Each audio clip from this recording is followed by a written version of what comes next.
And here you are, still here at the end. That's not coincidence. That's proof. It means you are ready to hear this today, ready to notice what you've been avoiding. Laziness is not weakness.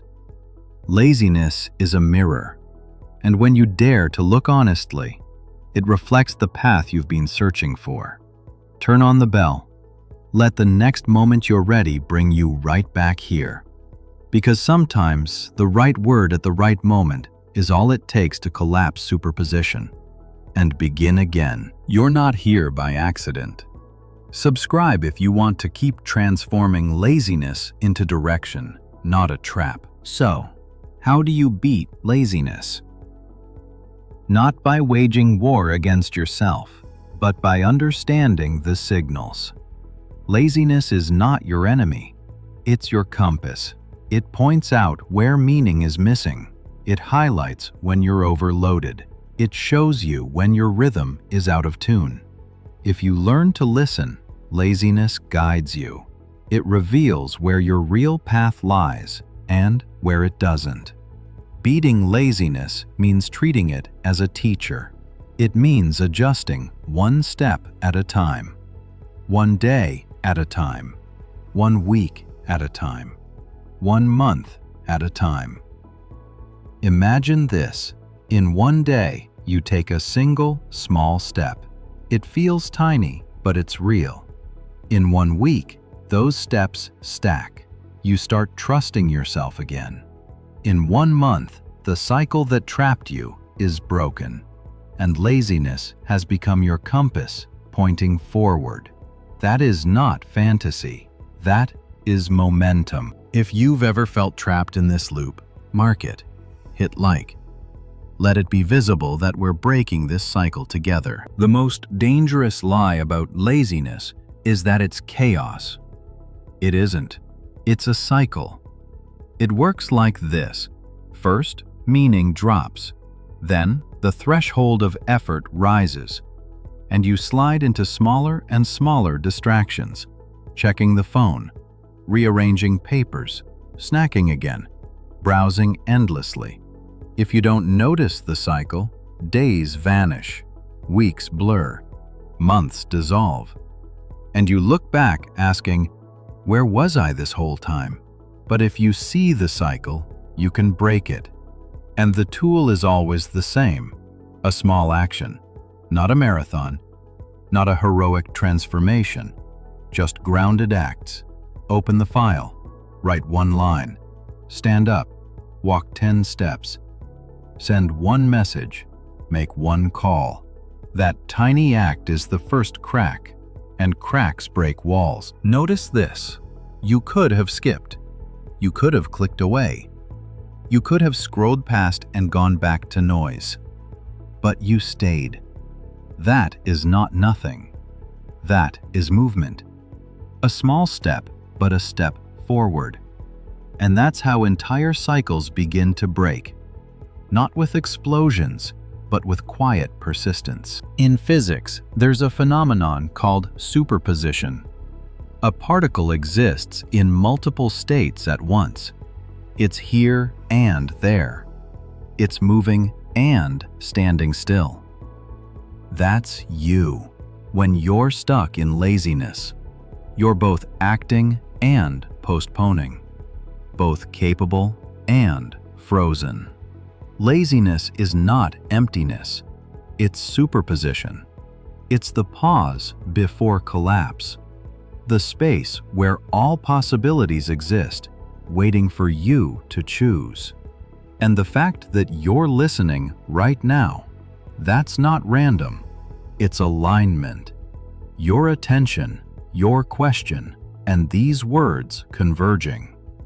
And in this exact moment, you have the power to collapse the superposition, to turn potential into action. Not by moving mountains, but by 1 step, typing a single word, taking 1 breath and standing up, dialing 1 number. Because the smallest action is the crack that breaks the loop. Laziness is a strange teacher. It never arrives without a reason. It asks uncomfortable questions. Are you sure this project is yours?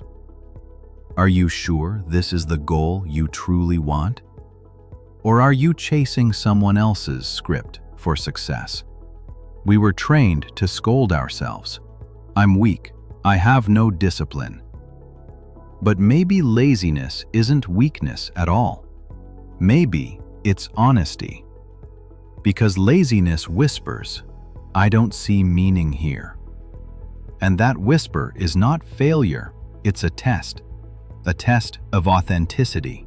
If the goal is truly yours, laziness softens, because the inner resistance dissolves.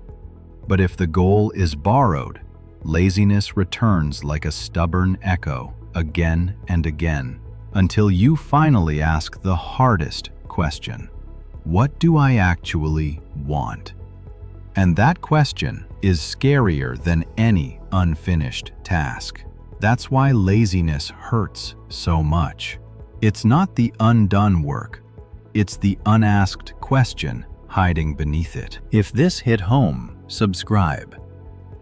Keep the frequency so you can return to moments like this when clarity matters most. Laziness doesn't just live in your mind, it sits in your body. It's the syrup-thick feeling in your chest. It's the weight in your shoulders when you think about starting. It's the fog that makes simple actions feel like climbing stairs underwater. You want to move, but every step drags. And then guilt creeps in. You lie there, scrolling, whispering, I'm wasting time again. The longer you stay stuck, the heavier the guilt presses. And guilt is the cruel twin of laziness. The more guilty you feel, the less you move, and the cycle deepens. But here's the hidden truth. Laziness isn't an enemy. It's a messenger. It's your body and mind saying, stop, something's off. Either the meaning is missing or the load is too heavy. When you feel that syrup, it's not weakness. It's a signal light flashing, red for misalignment. And you're hearing this right now because the moment lined up, you're ready to see it differently. At first, laziness feels chaotic. It feels like your brain betrays you without warning. But if you slow down and watch carefully, you'll notice it has patterns. Picture this. You sit down at your desk, ready to tackle a project. You open the laptop, and suddenly, the cup on your table is the most urgent problem in the universe. You promise yourself you'll write that report, but within minutes, you're deep in the comments section of a random post. You tell yourself, I'll sleep early tonight, and by 1 a.m., you're still watching 10 weird facts about sea cucumbers. Maybe it's not sea cucumbers for you. Maybe it's TikTok. Maybe it's reorganizing icons on your desktop. Maybe it's endlessly adjusting your chair, your lamp, your playlist. Anything but the actual work. It looks random, but it's not. This isn't chaos. This is a system. Laziness is never meaningless. It's your body and mind sending a clear signal. I don't see the point in what you're asking me to do. And let's be honest, we all recognize that inner whisper. Why? That whisper is why dishes suddenly matter more than deadlines, and memes feel heavier than meaning. If you've ever caught yourself in this cycle, tap like. Mark the moment so it doesn't vanish into the scroll. We live in an age where your phone has more computing power than the machines that once launched rockets to the moon. You carry a calendar in your pocket, reminders that buzz on time, apps that track your habits, even timers that tell you when to drink water. On paper, it looks like we should be unstoppable. And yet, what happens? You set a reminder and then you swipe it away.